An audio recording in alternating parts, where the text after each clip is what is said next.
Welcome, my friends, to the Red All Over Away End Show with me, Andy Simcox. This show is a companion to Red All Over's main preview show and affords me the opportunity and gives me the greatest pleasure to talk to friends old and new about their club. We look at their team's strengths, weaknesses, style, formation, how the season's going so far, what players we should look out for, and much, much more. But before all that, let me take you back all the way to 1958. Yes, folks, 1958, when a 4-year-old boy went to his first game at Oakwell, sat on his dad's shoulders on the Kop to watch his beloved Barnsley. Fast forward to the present day, and the Kop is now an all-seater stand named the Barry Murphy stand after our longest serving player.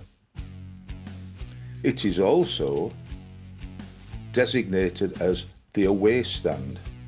So in a strange twist of fate, that 4-year-old boy has come full circle and is now finally back on the away end.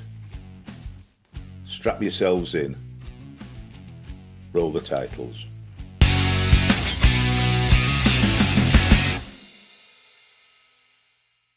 Welcome one and all to Red All Over's Away End Show. This time Blackpool are up and our old friend Tim Fielding from the Seasiders Podcast has said that he'll come on again, and here he is. So Tim, tell us about yourself and tell us about your podcast, please.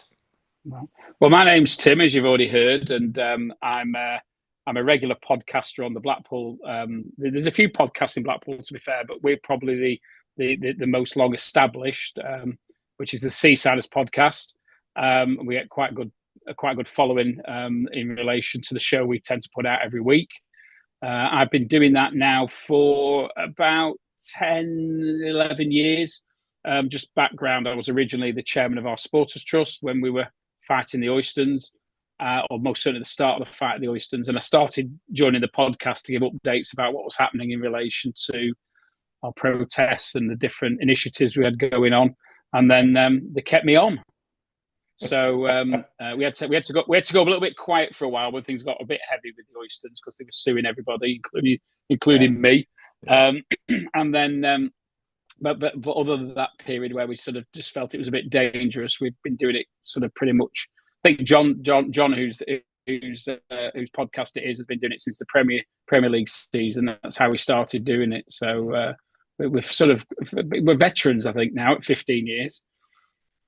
Well, without trying to drop yourself in it about the Oystons, I noted that there's been a blue plaque put up about it at the Armfield Club. Yeah, it's brilliant. I went there for the presentation. We actually, the Armfield Club, ironic, is one of the. We think it's one of the few buildings in the country to have 2 blue plaques because it was where.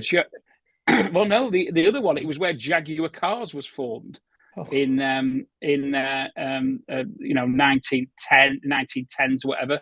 And actually, the first meeting of what became Blackpool Supporters Trust. It was originally CISA, it was called Seasiders Independent Supporters Association. That took place in what they call the Jag Lounge, which was actually where the workshop was for Jaguar Cars. So it's got 2 plaques, and the second one was really to sort of acknowledge how that building became synonymous with the start of what became the movement that got rid of the Oystons from our football club. So it was quite a proud day, really, because you don't just get things like this. You have to, petition for it, and they have to accept that it's appropriate for the town. And the Civic Trust agreed, and we had that. It was before the Bolton game, so it was fantastic. That's wonderful. So when you come, if you go past the Armfield, you'll see the 2 blue plaques together by the entrance, which is a nice little touch. Well, I can honestly say at Oakwell, I've not got a blue plaque. But where I have got, Tim, is a brick with my name on it. But right. Yeah. I paid for it. We have I paid for a wall of, I'm going to say a wall of fame, perhaps a wall of shame, I don't know. But I've got my name. I've got my name on Oakwell, but Yeah, I paid for it. So, in fact, funnily enough, I paid for it when we went into, when we went into receivership. I paid for it 2 days before we went into receivership, and I didn't know it took 14 or 15 months for it to go up. I didn't even know if I'd just given the club my money and that were it. I weren't going to get it back. But Yeah, fairness to our club, they put it up. So it were me, my wife, and my two kids. We're all up on it. So. yeah, fantastic. It's not a big, not a big one. Right. This summer, this summer, we'll talk about it's not going so well in a minute. Mhm. But ins and outs, have you had the same as us? Have you had a lot of players in, a lot of players out, or have you maintained a similar Yeah, streak? no, it's probably been one of the liveliest close seasons that I can remember. I mean, the Premier League year we had a lot of ins and outs, as you can imagine. Yeah. But we've had 12 new, as I just counted them up before I came on. 12 new signings in by my reckoning, Wow. and probably not as many going out. Probably there's been a few sort of fringe players gone out, Yeah. but we've most probably notably we've lost Rob Actor and Sonny Carey to Charlton, Yeah. and they've both been performing quite well. I think from what I've seen at the start of the season for them, they're probably the two highlights. We lost two. Matthew Pennington to Oh yeah. Bradford, and, Yeah. and they're going well. I say lost him. I think we sort of let him go, and we'll come back to that. And then Yeah. we lost O'Fire, who's gone to Preston. He was only on loan, and Baggett, who Ipswich player, who I would have Yeah. liked to have got back again for reasons that we'll come back to in a minute. But all in all, the recruitment. Blackpool fans have been really pre-season. We're very positive and really pleased with the players that we've got in. I think we were speaking just in the green room beforehand, weren't we, about Niall Ennis? We had Ennis on loan last year, and we signed him. But when you work down the players we have brought in, Bailey Peacock Farrell's coming on quite big money from Birmingham. And we haven't seen much of him at the moment. Okay, to the point that I'll have to just double check the spelling of his name.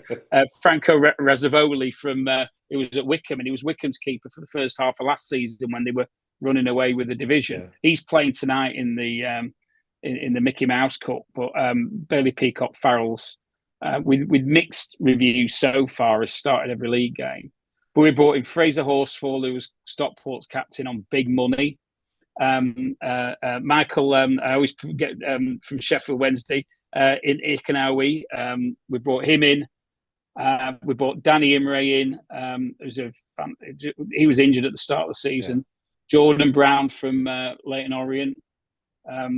George Honeyman, probably our marquee signing from Millwall, and he had offers to stay in the Championship. Josh Bowler's just rejoined us. Yeah, I saw that. Yeah. We sold him for 4 million, and then he's been a bit of a journeyman ever since.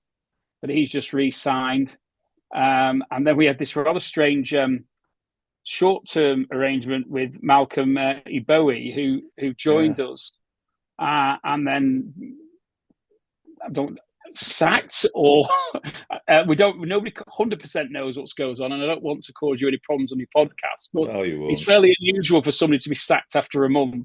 Or leave about 4 weeks, came and then 4 weeks later he went. Yeah, so I think he went under something of a cloud. We've just brought in Scott Banks, who's joined us from San Pauli in Germany. I think I can't remember where he was playing beforehand. Was it Bradford? Did he play at Bradford? I don't know. I believe he might. I might have got the club wrong, but I think it was. And then we've got Emil Hansen, who's a winger from I think comes from Palace, I think I remember rightly. So we've been fairly active, and some of these players, on the face of it at least, bearing in mind, we've still got some pretty decent players who I thought might actually go. We thought, and I think you agreed with me, that we had a squad to really compete at the top this season. I'm gobsmacked. I told you just before we started, I'm gobsmacked because at the start of every season, on Read All Over, everybody sort of says, who do they think will finish in the top six? Try to sort of that will be the top two, but we'll be in the top six. And based on last season, I'd got you well in the top six. So I have no idea what's going on. And of course, I've got a nephew and a great nephew, Andy and George, who are big supporters of Blackpool, and I want it for them. Obviously, not on Saturday, but I want it for them. I want to be able to give it large after Saturday, but for them, I want you to do well. It's I can't. I don't know what's happened. What's changed? Because you were doing so well last year and just missed out. So close. Yeah. Oh, Well, obviously we got rid of Critchley. Neil Critchley had been our manager 2 games into the season. He really should have gone end of the season before. Yeah. Now, Neil played quite a boring style of football, which was the big problem. But he did have the players incredibly well drilled, and everybody really knew what they were doing. So Steve Bruce, after a little, we had a sort of interim management for a while, but Steve Bruce parachuted into this and seemed to like free the players up a little bit to be a bit more expressive.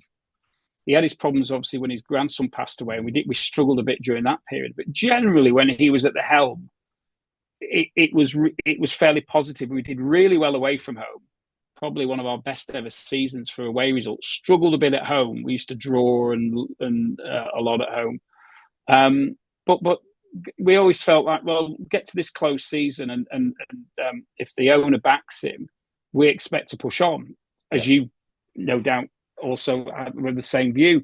And the recruitment's been fantastic. We've seen some quite good improvements off the pitch as well in the stadium. We've got safe standing in now and things of that nature. So everything, couldn't be more positive the start of the season. And it's fair to say that we've been atrocious.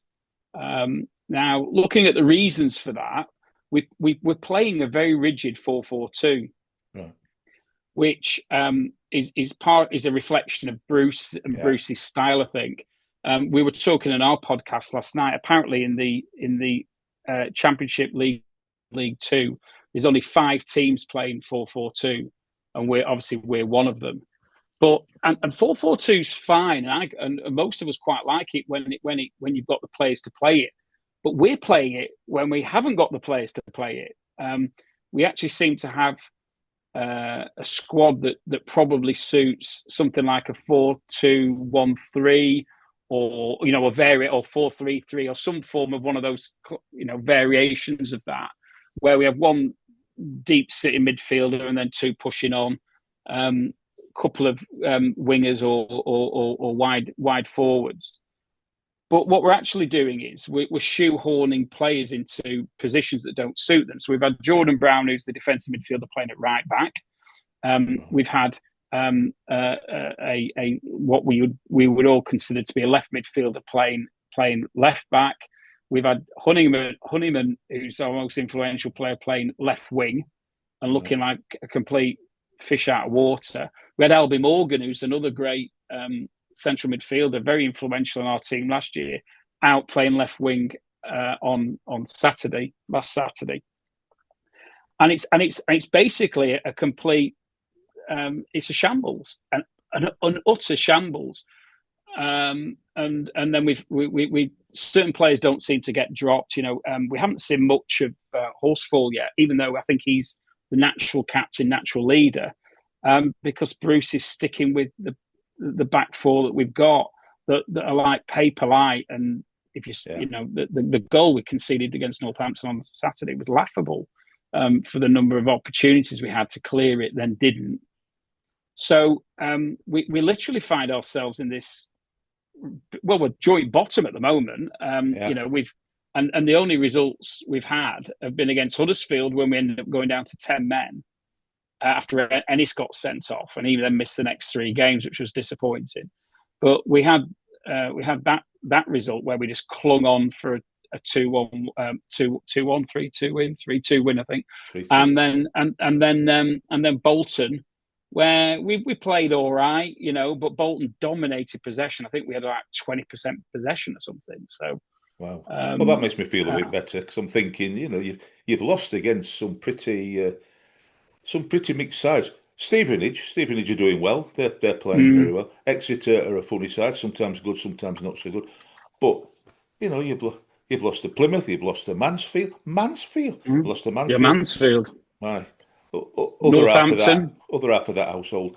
And and Northampton, and I'm not going to not going to count the cup when you lost to Port Vale, because you But never. you top them all up, and again, if you this isn't bad luck. Whether how much ever you think of XG, we've got the lowest XG in the division for the likelihood of scoring a goal. So statistically, we're not creating chances. We've conceded the most goals in the division. We're the fourth most likely to lump the ball up front statistically in the division, but we're 15th most likely to win an aerial header. So, because what we're doing is, if we've got Taylor, I didn't mention Taylor actually. We got Taylor in from Forest. Forest, yeah, like 1.2 million, and so him and Ennis are not the biggest forwards in the world, and yet we're launching the ball up to them, and they're competing against. You look at the Stevenage centre backs. They just dominate possession in the air, but we keep doing it. We've been there. We've been there. It's absolute madness. So, it's very disjointed. It looks, and there's a lot of fans who are starting to turn on Bruce because they can see this isn't the players. We have got a strong squad. There's no doubt about it, but there's no pattern of play. There doesn't seem to be any meaningful instruction, and it looks amateurish. Is the long and the short of it. And he's got Agnew there helping him. He's got Stephen Clements. We've got our backroom staff is overloaded compared with what we're used to. We're used to. I mean, when we got in the Premier League, we had Holloway and Steve Thompson, and basically that was it. And then the kit man, and that was. But we're not getting the owner particularly. He's not getting anything like a satisfactory return on his investment, unfortunately. And you've got Ashley Fletcher. And you got Ashley Fletcher that were on loan to us many years ago. In fact, scored at Wembley for us in a playoff against Millwall. He's a mixed bag, as Ashley. You never quite know what you're going to get. He had a very poor start to the season last season, but then seemed to thrive when Bruce sort of gave him a good run of games, and he ended up picking up a Player of the Year award at the end of the season, more for his second half of his season than his first. And then this year he seems to be back. He seems to be back to the. He can do some good stuff. He gets involved in assists for goals, but then he'll do something. You think what you're doing on the football pitch is on Saturday ballooned what was quite a decent chance way over the bar. Just really, really poor technique. So he's not firing on all cylinders at the moment. He could start a couple. Good. I hope he stays like that. You're frozen, Tim. Frozen. I can keep going though, Tim. I can keep going. Ashley Fletcher were a decent player for us. The one I liked was George Honeyman. Like I said, I remember him from it was Middlesbrough. And a really, really good player, George Honeyman. You back? Are you back, Tim? I am. You lost me. And it's gone again. You need to tell me about George Honeyman, because I can't keep talking on your behalf. It's not. I can answer all the questions that I'm going to put to you, but I think you need to answer them yourself. I'm just keeping talking. George Honeyman, Tim. Tell me about George Honeyman, because I rate him. I've always rated him. When he were at Middlesbrough, I rated him. Yeah, he's gone.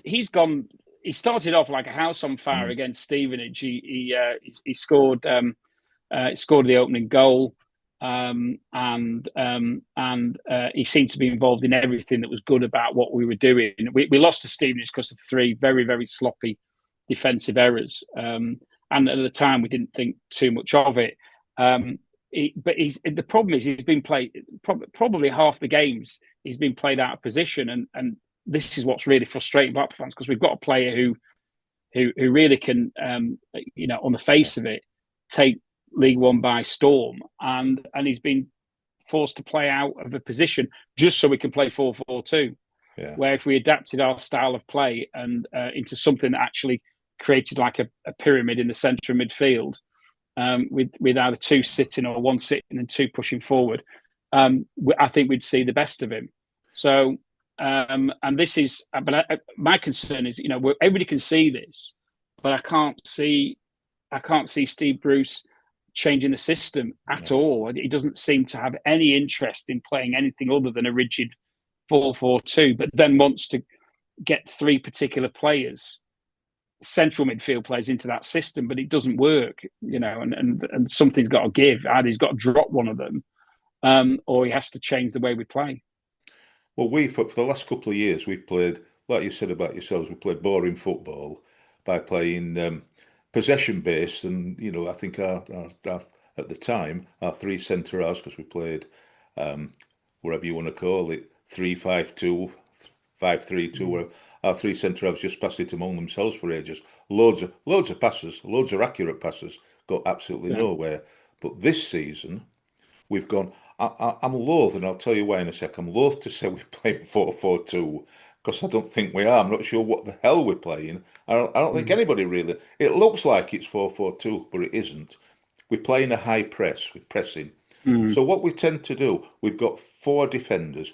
We've got a right back who's playing right back. We've got a left back who, when we're out of possession, he plays left back. When we're in possession, he's left wing, and I mean really forward left wing. Two centre halves. So sometimes it's four at the back, sometimes it's three, but with the left wing, the left back becoming a left winger and beyond. We've got two midfield players that are holding midfield players, and then one playing up front and three others.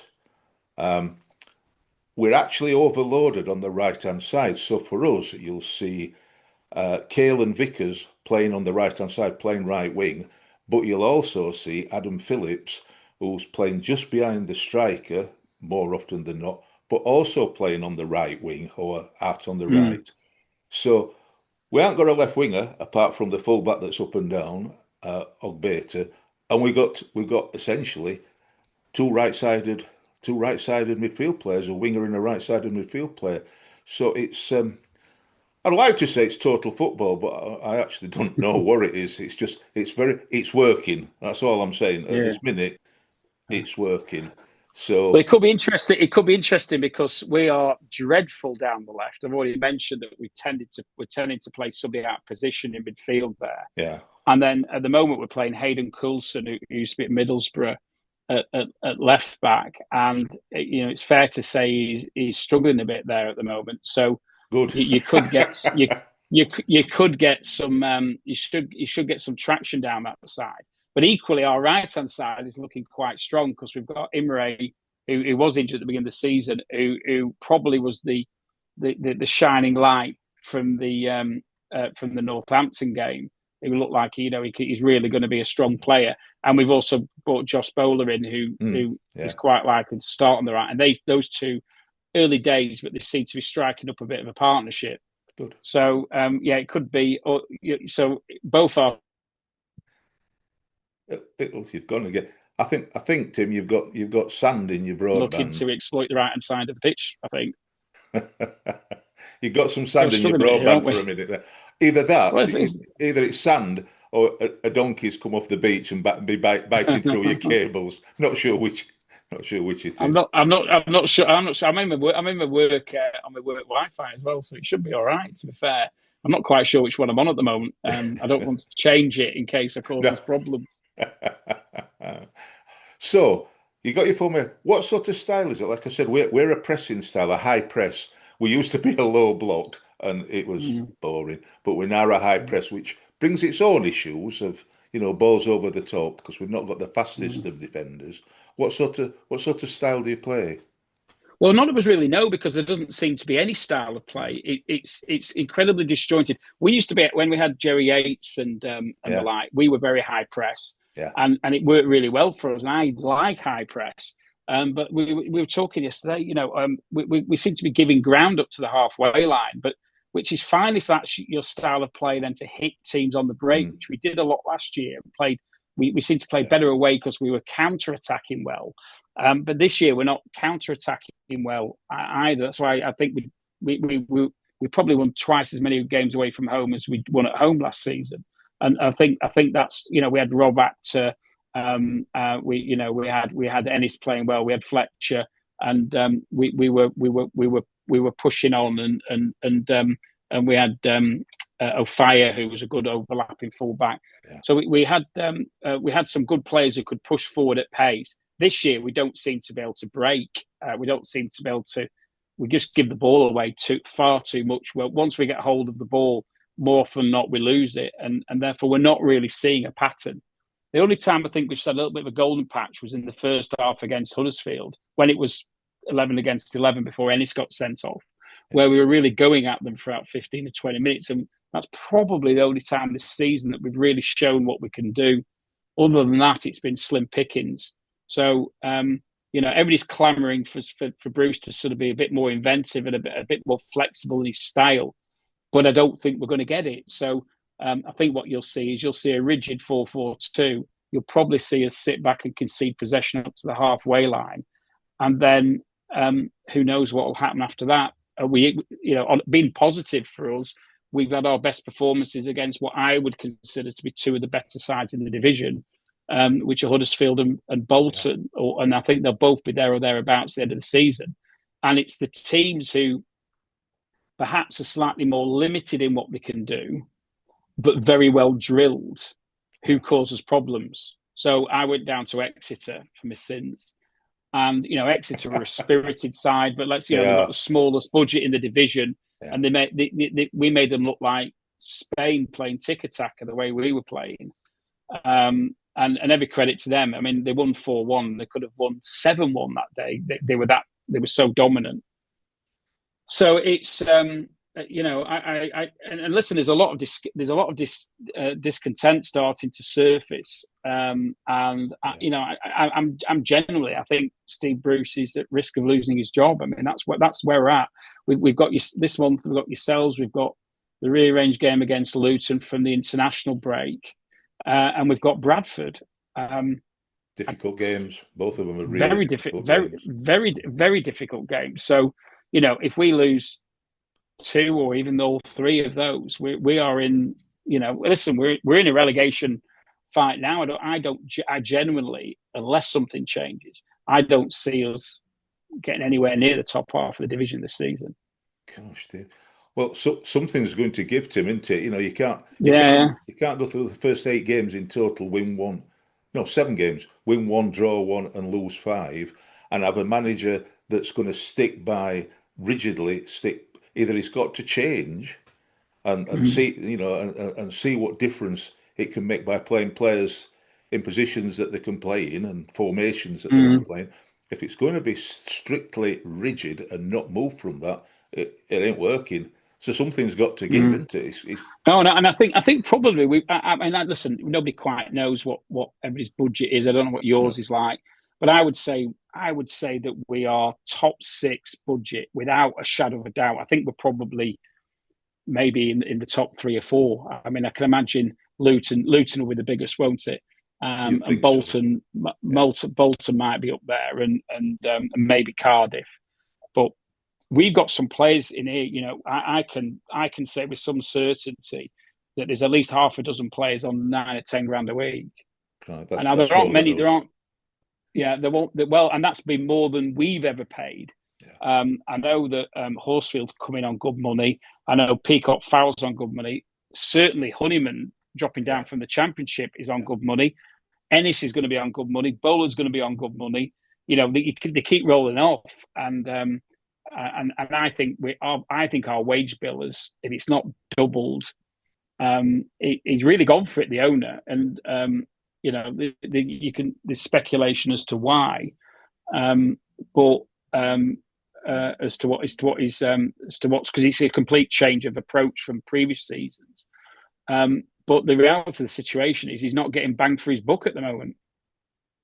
Absolutely not. We're in a funny position that earlier in the summer, our chairman was saying that we're going to have to sell players to be able because we were losing money each month, and I think we are still losing some money, but we're going to have to sell some of our, if you want to call them stars, for a club our size, some of our stars. We haven't sold them. We instead backed the manager Conor Hourihane, and what we've done is if you count 3 or 4 loan players that went back. We've moved on 21 players in the summer, and I think signed about 8. So we've saved a lot of money because some of those were earning some of those that we've let go earning a fair bit of money. So most people, I think, expected either Adam Phillips or Luca Connell or Davis Keeler Dunn particularly to leave this summer. And there's mixed messages whether there's been bids or not bids, but they've held firm. And whether it's because they've held firm because the offer has not been anywhere near the valuation. We used to sell cheaply. If somebody offered you a couple of quid and a sticker up from Blackpool, they'd go. But not now. Not now. So we've kept them. January's a different time, depending where we're at in January. But we've kept our best players, and it's showing. So Oh, you've had a great start. And I would always have said that you would be up or around, just based on history and again probably budget. I would, a lot of the teams that are up there at the moment, probably Stevenage accepted. Just like Wickham last year were perhaps a bit of a surprise package, although they had spent quite a lot of money when you actually analysed it. I'd say a lot of the teams up there, the ones you expected to see up there, and the unusual bit is that, from our perspective, is that we're not one of them. Where I would have said at the start of the season, nailed on that we'd be up there. And to be honest, I actually think we've had quite an easy start. If I look at who we played, we've played Stevenage, Exeter, Mansfield, Northampton, Plymouth, and then, as I mentioned, the only 2 clubs we've got results against are 2 who probably you would say were would be the more difficult games. Now, so it doesn't always follow, but and Plymouth, I think, will move up the league. Plymouth were bottom when we played them. They hadn't had no. They weren't very good there, against and of course us. they beat us.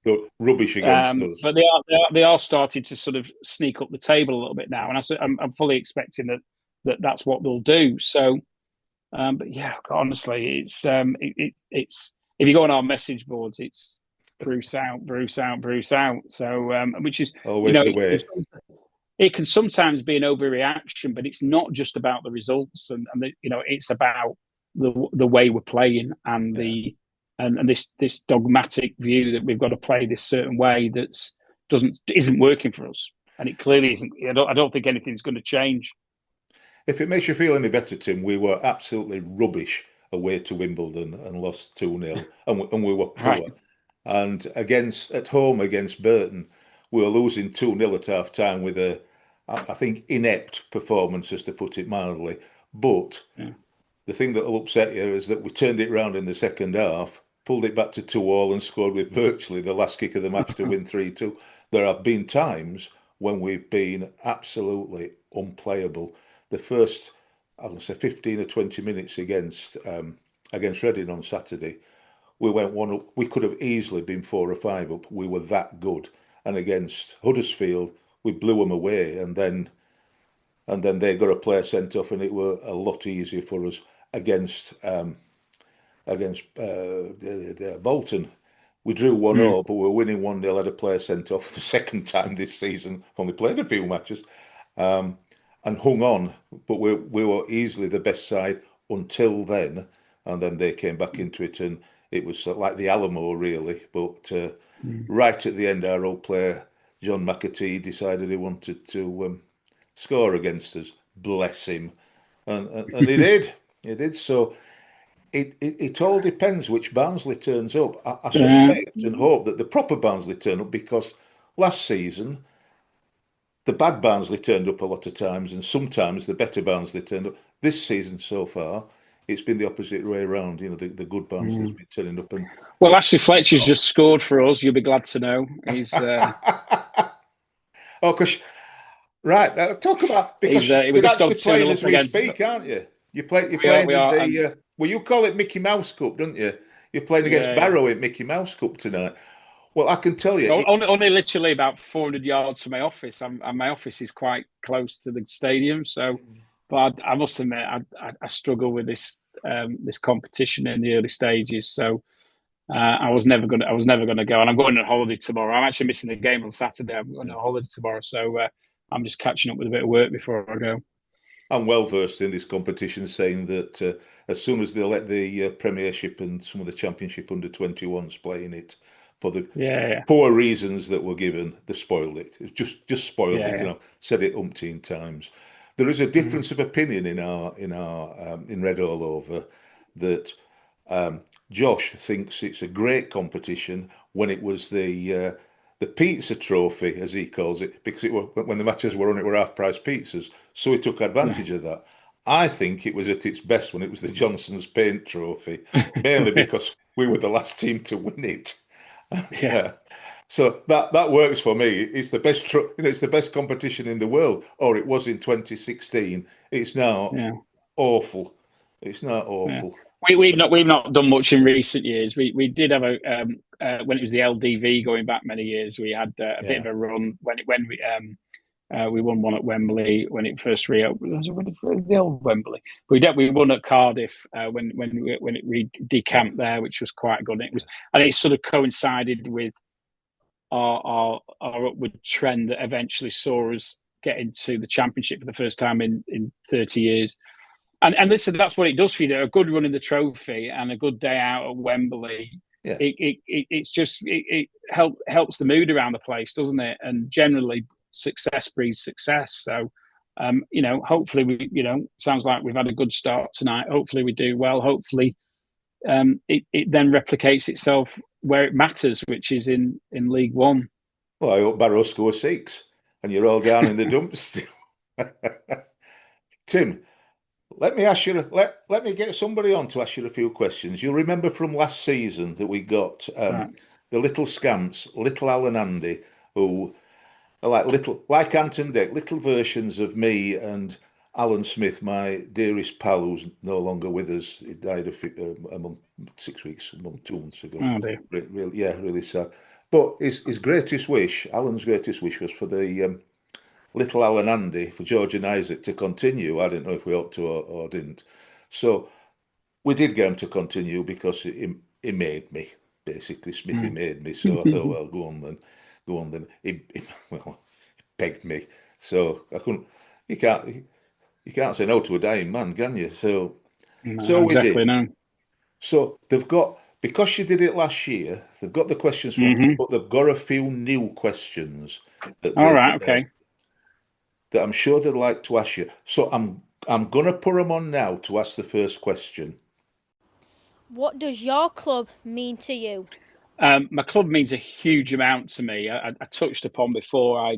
I chaired our trust when we first started taking the Oysters to task. I got sued for my trouble, but I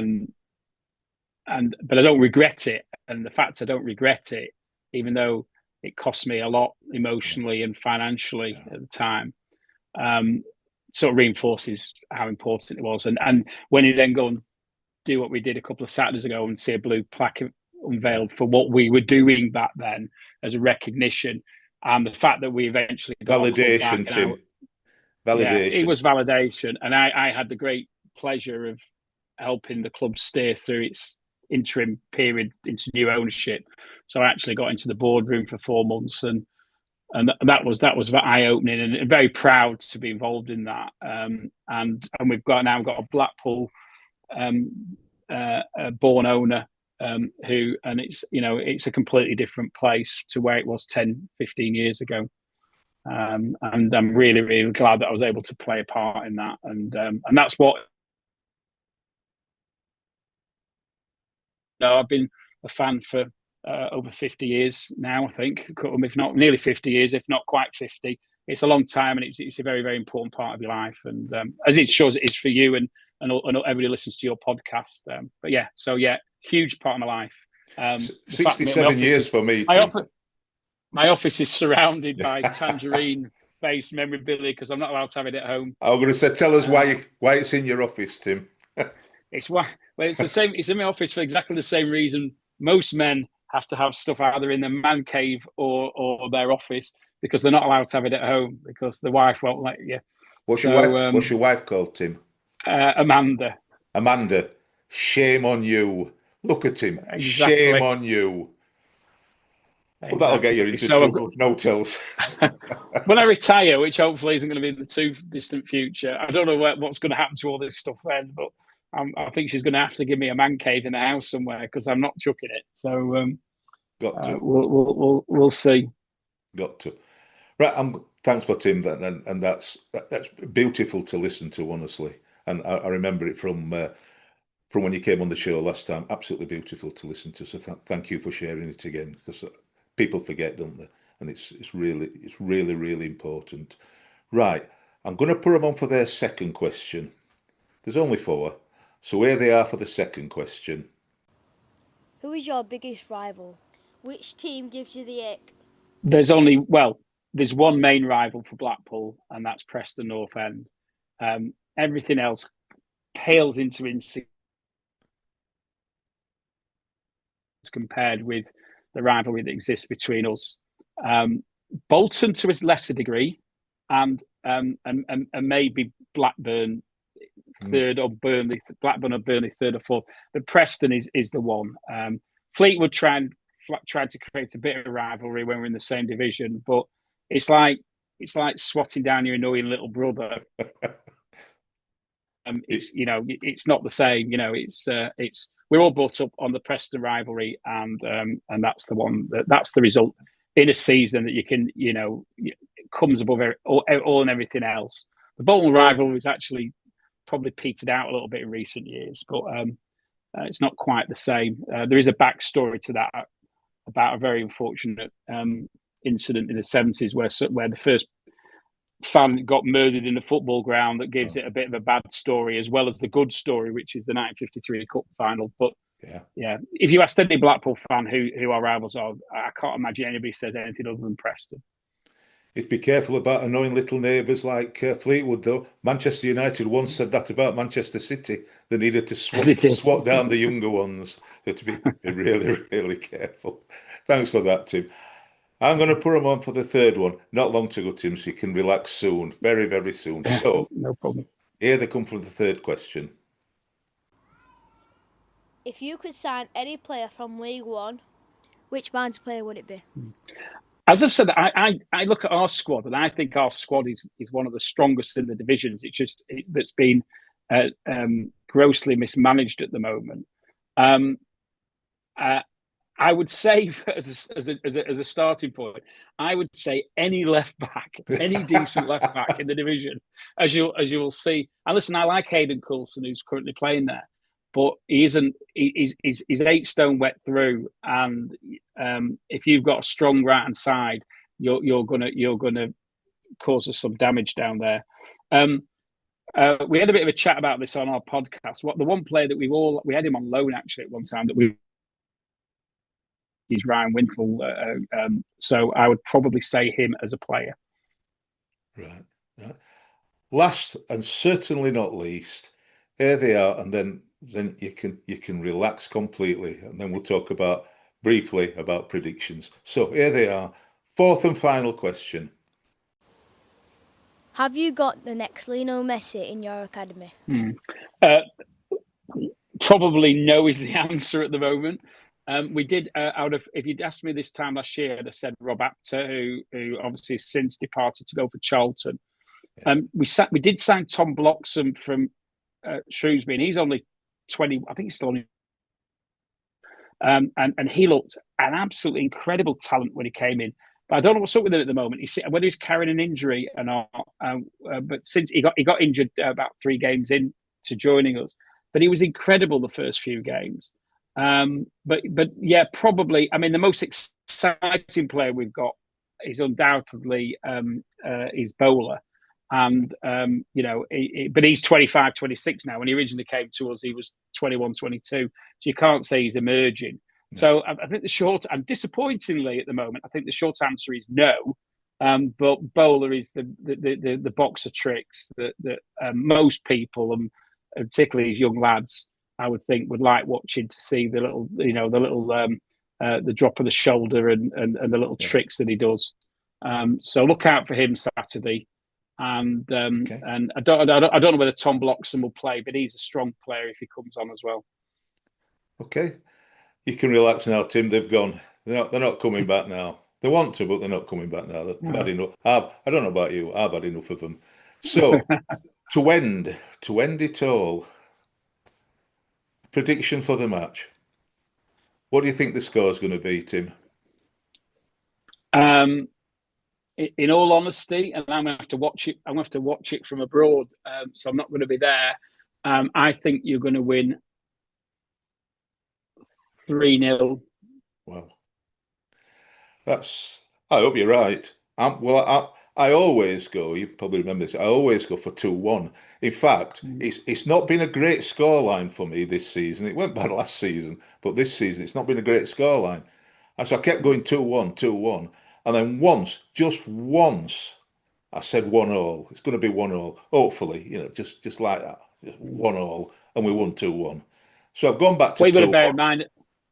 What you've got to bear in mind is, though, that it's a bit of reverse psychology by me there. So I always predict a defeat, hoping that means we actually, because my prediction skills in our prediction league are awful.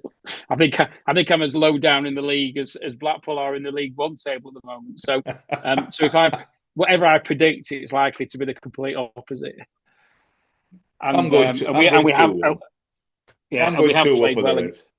And we have played well against the good sides. But no, I think if you turn up and play good football on Saturday, equally I said the same thing when we played Bolton and Huddersfield. But I generally think that a good team will cause us problems unless Bruce has this road to Damascus moment and decides that he can actually play something other than 4-4-2.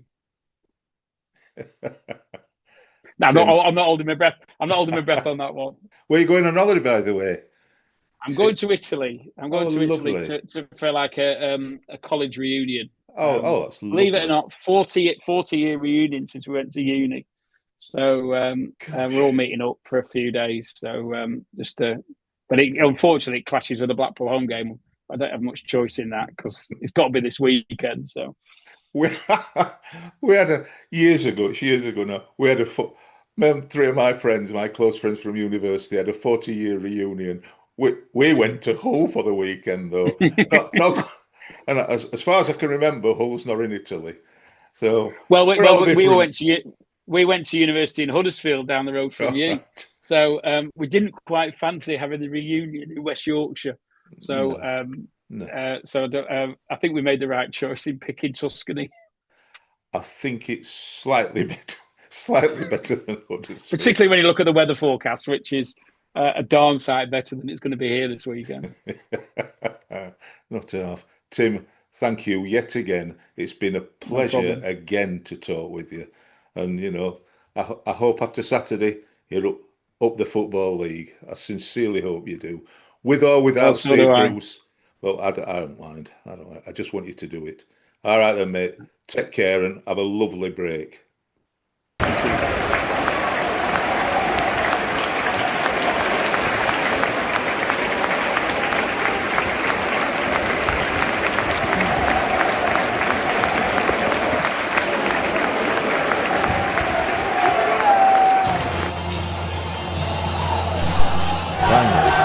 Kenneth Wolstenholme said in 1966, there are some people on the pitch, they think he's red all over.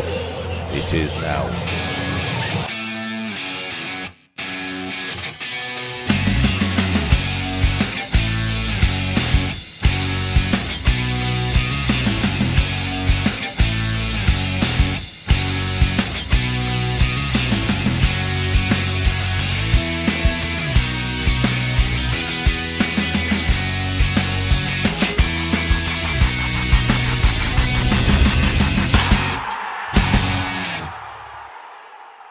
But I had a word with Kitchen yesterday, and he's not going nowhere.